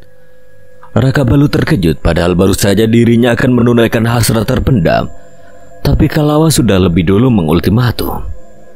"Baiklah kalau begitu, Kanda minta ditemanin Muyin saja." Muyin? Siapa dia? Gundik cantik tak kasat mata milik Kanda. Melihat Raka Balu nyaris hilang di balik pintu, Kalawa kontak menjerit, "Kanda jangan coba-coba, atau tidak akan aku lahirkan dua anak Kanda ini." Tawa Raka Balu pun meledak mendengar ancaman istrinya. Ancaman macam apa itu? Raka Balu terpingkal di depan pintu menertawakan kekonyolan istrinya. Jangan sampai Kalawa merajuk lebih parah, Raka Balu bergegas kembali. Muyin memang cantik bila tidak berubah ke wujud aslinya. Kalawa mendengus, melipat tangan, melekuk wajah. Ia kesal dengan pernyataan itu. Kalawa tidak tahu Muyin itu makhluk berwujud apa, tapi sanjungan Raka Balu berhasil mengobarkan api cemburu dalam dirinya. Silakan saja. Dinda juga sudah terbiasa karena bermalam dengan wanita lain. Raka Balu terhenyak mengapa Kalawa tiba-tiba harus berkata seperti itu. Mengingatkan Raka Balu akan Danum. Ya, Raka Balu tidak menampik rasa rindu itu. Adalah hal wajar karena Danum telah bertahun-tahun berada di sisinya, bukan mudah melupakan. Walau perbuatan Danum telah membuat kecewa. Kanda. Raka Balu terkesiap setelah sekian menit bergeming di ambang pintu. Ia pun lekas menggeleng menepis perasaan itu. Walau rindu Danum hanyalah masa lalu, lantas Raka Balu kembali ke peraduan mengajak Kalawa untuk segera tidur tanpa adanya embel-embel malam pengantin. Kali ini Kalawa selamat, bukan tidak mendamba sentuhan suaminya itu. Banyak kata tapi yang membuatnya mengeluarkan 1000 alasan untuk menunda malam itu, dan beruntung Raka Balu lelaki paling pengertian di antara banyak lelaki. Malam itu keduanya tidur pulas dalam ketenangan setelah sekian lama terpisah. Juga Telaga Bahandang memang tempat paling damai yang pernah keduanya singgahi. Selepas malam pergi, Bagaskara bersinar cerah pagi ini. Sinar yang menembus melalui celah-celah gubuk membangunkan Kalawa. Ketika mata terbuka, Kalawa tidak mendapati Raka Balu di sampingnya. Kemana Kanda? Ia bermonolog dengan suara parau. Raka Balu memang lebih dulu bangun dari Kalawa, memasak air dan setelahnya pergi mencari kayu bakar. Kanda. Kalawa memanggil pelan seraya bangun keluar gubuk. Dilihatnya api di emper gubuk tinggal bara, berarti Raka Balu telah lama meninggalkan perapian. Niat ingin mencari keberadaan sang suami, Kalawa malah mendapati suaminya itu tengah berdiri memanggul beberapa kayu sembari berbincang dengan seorang perempuan cantik berpakaian adat. Kanda. Jujur Kalawa tidak suka akan pemandangan di hadapannya. Pagi-pagi begini Raka Balu sudah membuat hatinya panas. Raka Balu dan perempuan itu menoleh secara bersamaan. Melihat adanya Kalawa, Raka Balu pamit undur diri pada perempuan itu. Dinda tidak menyangka ternyata ada manusia lain di sini selain kita. Apa Dinda cemburu dengan perempuan itu? Berani-beraninya Raka Balu menggoda, membuat Kalawa merajuk lebih parah. Sudahlah. Ia gusar hendak kembali ke dalam gubuk, tetapi tangan kokoh Raka Balu lekas mencekal pergelangan tangannya. Baiklah, maafkan Kanda. Dinda jangan marah seperti ini. Perempuan yang Dinda lihat itu adalah makhluk penunggu tempat ini, sekaligus dayang milik ibu kandung Dinda. Dialah Muyin yang dulu membantu Kanda membuka portal gaib. Wujud asli Muyin adalah makhluk serupa burung besar dengan warna bulu hitam pekat. Tapi Muyin terlalu cantik bila tidak berada dalam wujud aslinya, dan Kalawa cemburu gara-gara itu. Muyin pun bergegas kembali ke sebuah batu besar yang menjadi tempatnya bersemayam. Mengurungkan niat yang semula ingin menyapa, tapi dilihatnya Kalawa gusar. Iya, Kanda tahu Dinda cemburu pada Muyin. Daripada cemburu terus, lebih baik Dinda mandi sekarang, dan Kanda akan berburu. Bagaimana? Kalawa mengangguk setuju tanpa banyak protes. Sedang dirinya menuju Telaga Bahandang, sang suami masuk ke hutan melakukan perburuan. Tatkala dari telaga, Kalawa terheran melihat sosok perempuan yang berbincang dengan suaminya tadi sudah duduk di emper gubuk. Kau? Ada apa kemari? Aku hanya ingin meminta maaf atas apa yang kau lihat tadi. Sesungguhnya aku hanya penasaran karena kalian berdua datang kemari. Aku takut ada masalah sehingga pagi-pagi sekali aku sudah menemui suamimu untuk bertanya, Kalawa. Tutur yang lembut serta paras yang ayu sangat mempesona hingga Kalawa pun terenyuh tanpa sadar. Kalawa, tidak, kami hanya ingin bermalam di sini saja. Syukurlah kedatangan kalian pun mengalihkan sepiku hari ini. Kalawa masuk sebentar ke gubuk mengganti pakaiannya yang basah. Setelah itu turut duduk di samping Muyin kembali menyambung perbincangan mereka yang sempat tertunda. Jika kau merasa sepi, kenapa tidak mencari tempat yang lain saja agar bisa menemukan kawan? Aku sangat ingin mempunyai kawan. Tapi setiap akan meninggalkan tempat ini, aku selalu terkenang akan ibumu, Kalawa. Aku sudah mengabdi padanya berabad-abad silam, sehingga kepergiannya ke Suralaya menjadi kesedihan terbesarku. Bukan hanya merasa kehilangan kawan, tapi juga sosok ibu. Tiba-tiba Kalawa terdiam tenggelam dalam perkataan Muyin. Hati jadi merebak sedih, ikut teringat akan sosok ibu kandung yang Kalawa sendiri tidak sempat melihat wajahnya. Rindu itu datang menyergap. Bisakah aku ke Suralaya untuk bertemu ibuku? Muyin langsung menoleh saat Kalawa mencetuskan pertanyaan itu. Ada yang ditakutkan Muyin dari sebesit keinginan Kalawa. Kau tidak bisa ke sana, Kalawa. Iya, aku tahu mustahil untuk pergi ke sana. Bukan tentang mustahil atau tidak. Kau bisa saja ke sana setelah membuat satu permohonan. Tapi kau harus tahu bahwa penduduk Bentala yang telah pergi ke Suralaya tidak akan bisa kembali ke Bentala tanpa izin sang penguasa. Hiduplah sesuai takdirmu, Kalawa. Kalawa menyimak penjelasan Muyin dengan seksama dan mendapat sebuah kesimpulan jika memang ada baiknya pergi ke Suralaya saja agar bisa bertemu dengan sang ibu dan anak lelaki yang nanti akan diambil alih oleh Dewata Ramangkara. Namun Kalawa kembali berpikir melakukan itu sama saja dengan egois. Bagaimana dengan Raka Balu seandainya nanti ditinggalkan? Jikalaupun mereka berdua kembali menjadi penduduk Suralaya, Kalawa tetap memikirkan perasaan Raka Balu yang meninggalkan keluarganya di Bentala ini. Bagaimanapun Raja Kelayang Tanjung dan Ruknila adalah orang tua yang sangat disayangi oleh Raka Balu. Jangankan Raka Balu pergi dari Bentala, pergi dari istana saja Ruknila sudah sesedih itu. Kau benar, Muyin, aku tidak bisa berbelok sesuka hati pada jalan takdir yang sudah ditentukan untukku. Kalawa telah banyak belajar dari apa yang telah terjadi dalam hidupnya. Bahkan Ulat harus melalui banyak fase untuk menjadi kupu-kupu yang indah. Ia telah terbiasa dengan segala luka dan kesedihan, menganggap hal itu sudah lumrah dalam kehidupan. Dan hal itu pula yang membuatnya kian menegarkan diri, melapangkan dada menerima segala bentuk ujian yang disuguhkan padanya. Bukankah ibumu akan datang saat kau melahirkan nanti? Kau akan segera bertemu dengannya karena dalam waktu dekat ini kau akan melahirkan, Kalawa. Tidak heran mengingat kandungan Kalawa sudah berada di puncaknya, tinggal menghitung dengan jari waktu itu tiba.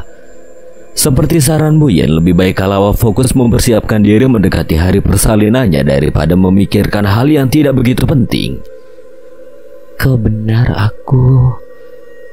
Suara ranting patah karena dipijak menghentikan bicara Kalawa. Keduanya kompak menoleh ke asal suara. Tampaklah Raka Balu yang sedang memanggul 3 ekor peladuk hasil buruan. Lumayan berat. Begitu saja Raka Balu meletakkan hasil buruan di emper gubuk. 3 ekor peladuk itu membuat kesedihan Kalawa hilang seketika. Kanda beruntung sekali mendapatkan 3 ekor peladuk dalam sekejap. Bahkan rambut Dinda saja belum mengering. Suamimu memang ahli dalam berburu, bukan? 3 ekor peladuk terlalu banyak untuk mereka. Oleh sebab itu Raka Balu akan membaginya. 1 peladuk cukup untuk mereka dan sisanya akan dijajakan ke pasar dekat wilayah itu. Kalau begitu Kanda akan pergi menjual peladuk ini.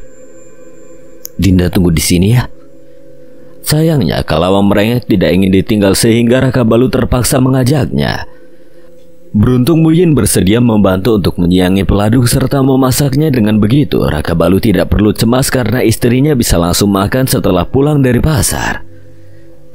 Terima kasih Muyin, kami pergi. Kuda berjalan lamban, tapi perjalanan tidak terasa setelah keduanya asik berbincang panjang lebar. Tahu-tahu sudah sampai pasar yang ada di perkampungan terdekat. Kedatangan Raka Balu dengan membawa 2 ekor peladuk menarik minat para pedagang. Akan tetapi hanya 1 ekor peladuk yang dijual dan sisanya lagi dipotong menjadi beberapa bagian untuk dibagikan pada mereka-mereka yang tampak kurang mampu. Di ujung sana ada seorang pedagang tua yang menjual semacam buah tangan seperti gelang dan lain-lain. Raka Balu menghampiri pedagang itu hendak memberikan potongan daging peladuk sekalian membeli gelang demi menyenangkan Kalawa. Saat didekati barulah Raka Balu sadar jika pedagang tua itu buta, tidak sampai hati. Raka Balu pun membeli gelang dan membayar lebih hitung-hitung membantu pedagang tua yang buta. Gelang ini hanya 1 ke, kau memberikan 5 ke. Pedagang itu meraba kepingan ke yang diberikan Raka Balu. Tidak perlu dikembalikan. Ambillah untuk Dato.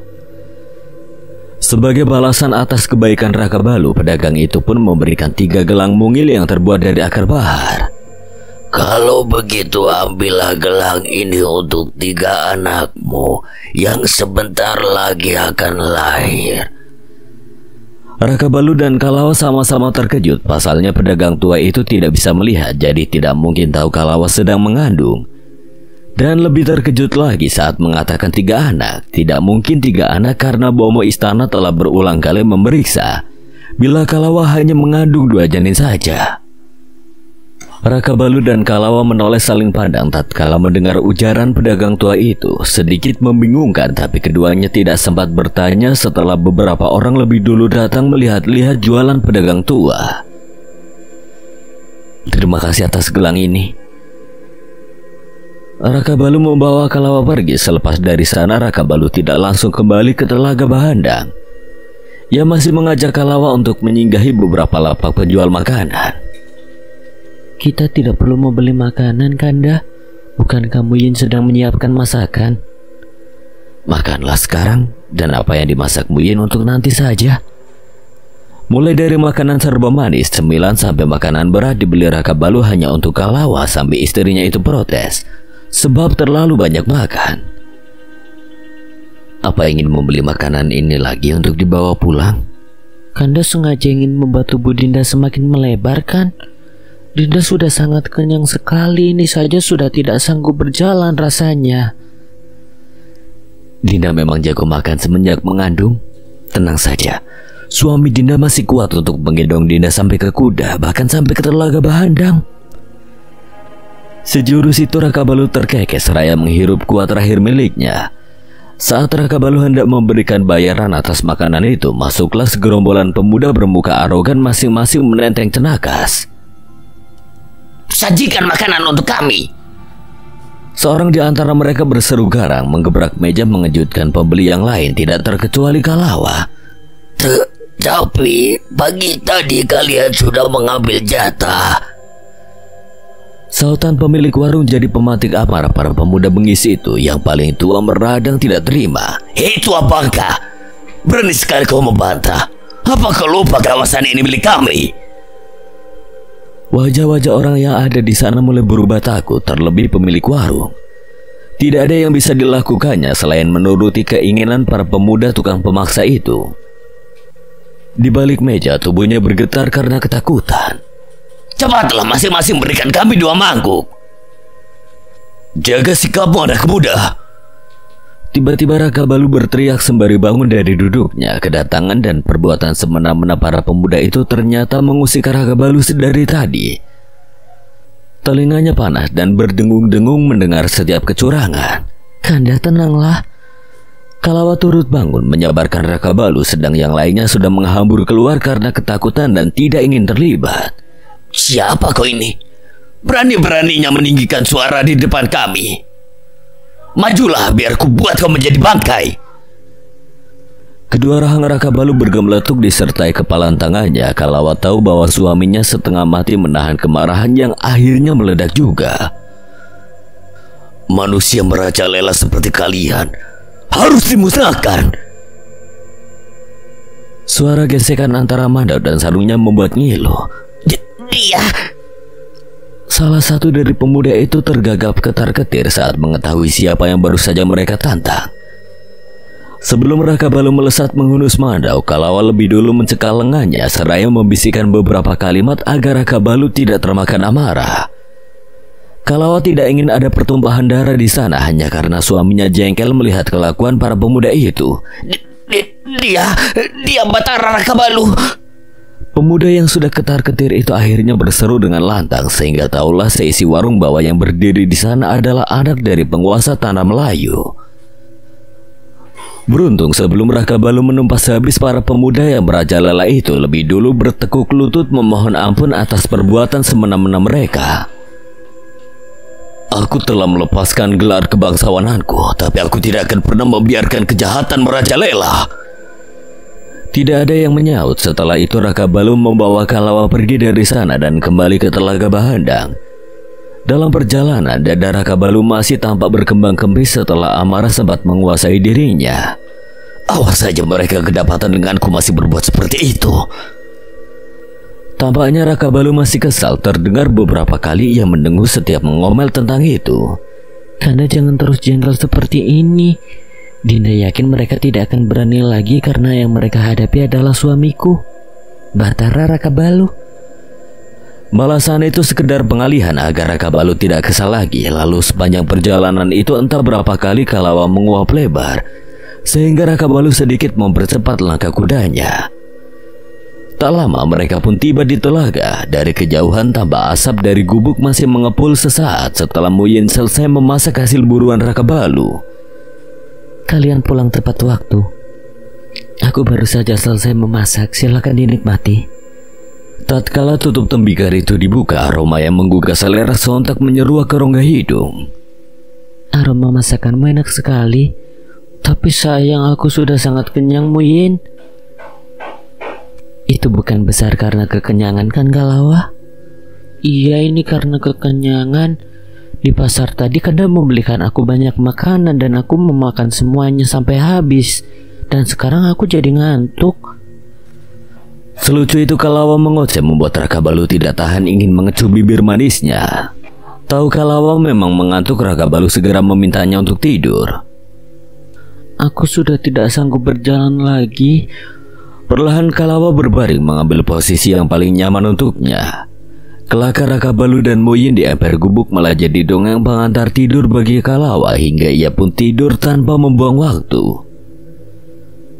Jauh Raka Balu memandang ke langit dengan riak cemas. Muyin yang melihatnya tidak bertanya sebab kecemasan itu. Kehilangan memang berat, tapi yakinlah semuanya akan baik-baik saja. Muyin seolah tahu apa yang dicemaskan Raka Balu, seperti dirinya yang kini merasa kehilangan setelah Dayang Sri pindah kembali ke Suralaya. Seandainya luka kehilangan itu ketara, maka kau akan melihat banyak bekas luka itu padaku. Karena aku telah merasakan beragam rasa kehilangan. Muyin terdiam seakan larut dalam kesedihan Raka Balu. Benar, pedih makna dari ucapan itu terasa sampai ke hatinya. Sekarang ini di dunia ini aku hanya ingin merengkuh apa yang menjadi milikku. Sudah cukup aku kehilangan segalanya. Sosok Mahina dan Sanja tidak lekang oleh waktu, seolah bermain dan bersembunyi di antara kedua matanya yang nanar. Raka Balu tidak lagi bersuara, tercekat oleh kesedihan. Jangan bersedih lagi Raka Balu. Untuk anak lelakimu kau bukan kehilangan dia selamanya. Kalian masih bisa bertemu dengannya sewaktu-waktu Dewatara Mangkara turun ke Bentala membawanya. Memang hanya itu yang bisa diharapkan dari Raka Balu di saat mereka sebagai penduduk bumi tidak leluasa dan tidak punya kuasa untuk datang dan pergi ke Suralaya. Obrolan itu tidak terlalu panjang. Muyin lekas pamit kembali ke tempatnya. Selepas Muyin pergi, Raka Balu tidak serta-merta melepaskan lelah bersama Kalawa. Dilihatnya isi teko yang menyisakan sedikit air minum dan mulai membelah kayu untuk memasak air. Lebih lanjut, membasuh pakaian kemarin karena Raka Balu tidak akan membiarkan Kalawa melakukan pekerjaan apapun. Saat seluruh pekerjaan telah beres, barulah Raka Balu masuk ke gubuk hendak beristirahat. Lantas mendapati Kalawa merintih dengan mata terpejam. Raka Balu mengira Kalawa mengigau. Ia berniat membangunkan, takut jikalau istrinya tengah bermimpi buruk. Tapi alangkah terkejutnya Raka Balu saat menyingkap selimut melihat kain yang dipakai Kalawa telah basah. Sadarlah Raka Balu bahwa waktu melahirkan sudah tiba. Kanda, apa Dinda akan segera melahirkan? Kalawa memang sejak tadi telah bangun akibat rasa sakit yang perlahan-lahan menyerangnya. Kalawa diserang rasa sakit, sedangkan Raka Balu mulai diserang kepanikan. Masalahnya tidak ada sesiapapun di sana selain mereka berdua. Tidak akan ada yang membantu persalinan Kalawa kecuali Muyin. Teringat sosok itu, Raka Balu bergegas menuju batu besar tempat Muyin bersemayam, lalu mengetuk batu itu dengan ranting sebanyak 3 kali sembari membaca mantra. Tak lama batu bergeser dan muncullah Muyin yang langsung memandang ke arah langit yang terdapat dua lengkungan pelangi. Anak kalian akan segera lahir, Raka Balu. Muyin sudah lebih dulu tahu sebelum Raka Balu mengatakannya, karena dua pelangi di sana sebagai tanda kelahiran anak yang agung. Sama seperti waktu Raka Balu terlahir ke dunia. Untuk sekarang hanya kau yang bisa membantu Kalawa melahirkan. Kanda. Jeritan Kalawa terdengar menyentak Raka Balu. Ia berlari bagai kilat menuju gubuk melihat Kalawa sudah mengejan sendirian. Ambilkanlah air karena sudah waktunya. Secepat ini. Wajar saja Raka Balu tidak percaya, mengingat lagi persalinan dua istrinya terdahulu memakan waktu berhari-hari. Tidak ada waktu bagi Muyin untuk menjelaskan itu. Dimintanya Raka Balu untuk segera mengambil air. Satu tembikar yang penuh dengan air dipanggul Raka Balu dengan tergesa. Sebelum kaki mencapai pintu gubuk, terdengarlah lengkingan tangisannya memecah keheningan. Raka Balu mematung sesaat sebelum akhirnya kembali melangkah. Raka Balu, kemarilah. Pegang anakmu. Bayi merah yang ada dalam dekapan membuat Raka Balu tidak mampu berkata-kata. Apalagi melihat Kalawa masih berjuang untuk melahirkan satu bayi lagi. Maklum saja, sebanyak istri Raka Balu tidak pernah menyaksikan secara langsung proses persalinan. Yang dilakukannya hanya menunggu di luar dalam keadaan cemas dan panik. Tidak berselang lama lahirlah apa yang dinanti Raka Balu. Suara tangisan bayi kembar itu saling bersautan memecah keheningan Telaga Bahandang. Lega tatkala apa yang dicemaskan Raka Balu telah berlalu, Kalawa pun dalam keadaan baik-baik saja. Walau masih lemas dan sedikit pusing, sementara Kalawa dititipkan pada Muyin, Raka Balu bergegas kembali ke rumah menemui Jata mengabarkan kelahiran dua anak kembarnya. Apa? Sudah melahirkan? Jata dan Cindai spontan memekik sebab kelahiran yang sangat tidak diduga-duga. Akan tetapi berita itu tidak langsung disampaikan ke istana. Raka Balu akan mengabarkannya setelah membawa Kalawa kembali ke rumah. Kemeriahan pesta yang diadakan Raja Kelayang Tanjung sebagai rasa syukur atas kelahiran cucunya telah usai. Sebenarnya Raka Balu dan Kalawa menolak Raja Kelayang Tanjung mengadakan acara besar-besaran itu. Teringat kembali status Raka Balu yang bukan lagi seorang bangsawan. Namun Raja Kelayang Tanjung tetaplah Raja Kelayang Tanjung yang tidak peduli omongan orang. Hal terpenting adalah kebahagiaan menyambut sang cucu. Sudah 7 hari berlalu, cetus Kalawa saat mereka dalam perjalanan pulang dari istana. 1 pekan setelah Kalawa melahirkan, tidak ada tanda-tanda Dewata Mangkara akan datang untuk membawa anak lelaki Raka Balu. Apakah Dewata Mangkara hanya menguji saja? Raka Balu bergidik bahu. Ia tidak yakin bila Dewata Mangkara hanya menguji saja setelah melantangkan janji di depan ayahnya. Tak selepas kata, sekilat cahaya serupa petir seolah menerangi seluruh jagat.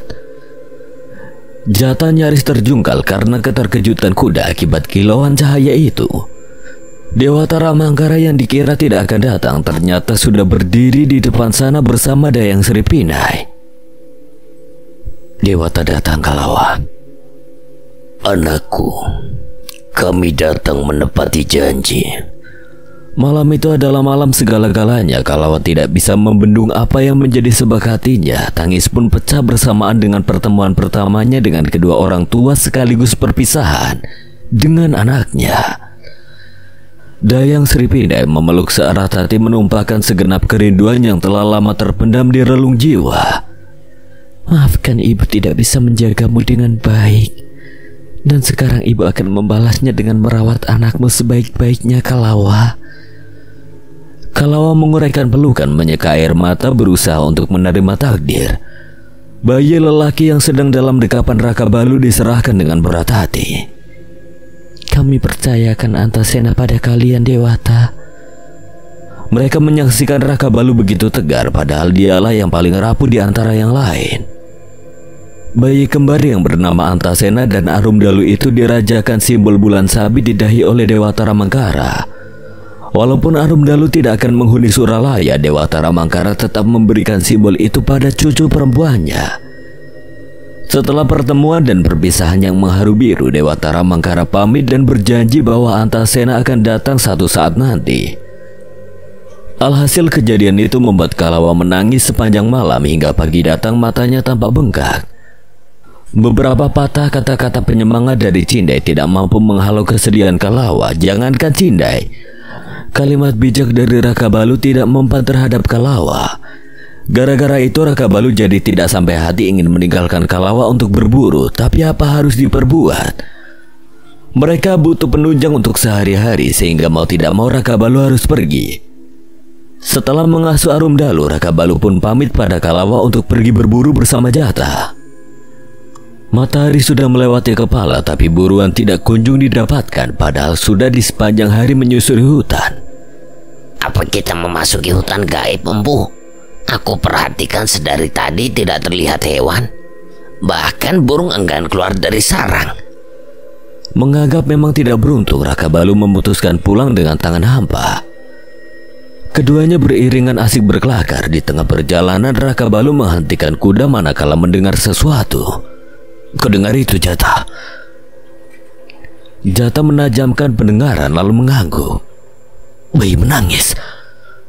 Sontak keduanya memacu kuda menyusuri suara. Semakin mendekat semakin jelas terdengar. "Itu..." Raka Balu lekas turun dari kuda diikuti Jata ketika melihat seorang bayi tergeletak bersama selimutnya di bawah pohon mahoni. Apa bayi ini memang sengaja ditinggalkan? "Aku rasa begitu, manusia biadab yang sampai hati meninggalkan anaknya seperti ini." Tanpa pikir panjang, Raka Balu meraih bayi yang terus menangis itu, mendekapnya dengan kehangatan dan lekas membawanya pulang. Bukan buruan yang didapat Raka Balu hari ini, melainkan seorang bayi. Semula Kalawa senang melihat suaminya mendekap sesuatu, tapi ketika sampai Kalawa pun terkejut bukan main mengetahui yang dibawa suaminya ternyata bayi manusia. "Kalian dari hutan atau dari tempat lain pulang-pulang membawa bayi?" "Dinda, jangan asal menuduh. Kami menemukan bayi ini di bawah pohon mahoni saat pulang tadi. Entah siapa yang tega meninggalkan anaknya seperti ini." Raka Balu menyodorkan bayi itu pada Kalawa. Bayi perempuan yang sudah tertidur itu membuat Kalawa gemas sekali. Kecurigaannya terhadap Raka Balu pun hilang seketika. "Kanda, bagaimana kita angkat jadi anak agar Arum mempunyai teman?" Raka Balu yang hendak menemui anaknya jadi urung mendengar usulan itu. Saran yang bijak. Dan apa ini yang dimaksud pedagang tua itu? Kalawa Konan menoleh, keduanya saling pandang. "Inikah maksud pemberian 3 gelang itu?" Akhirnya bayi perempuan itu dijadikan sebagai anak oleh Kalawa dan Raka Balu, bayi perempuan mungil yang dinamai Galuh. Sekaligus menjadi pelipur lara bagi Kalawa setelah Antasena diambil oleh Dewatara Mangkara. Sekian dan terima kasih buat Eliasmin Rumi yang telah mengizinkan saya membawakan ceritanya. Apabila ada kesalahan atau kekurangan, Kang Selamet memohon maaf sebesar-besarnya. Dan akhir kata, Kang Selamet pamit undur diri. Wassalamualaikum warahmatullahi wabarakatuh. Sampai berjumpa lagi.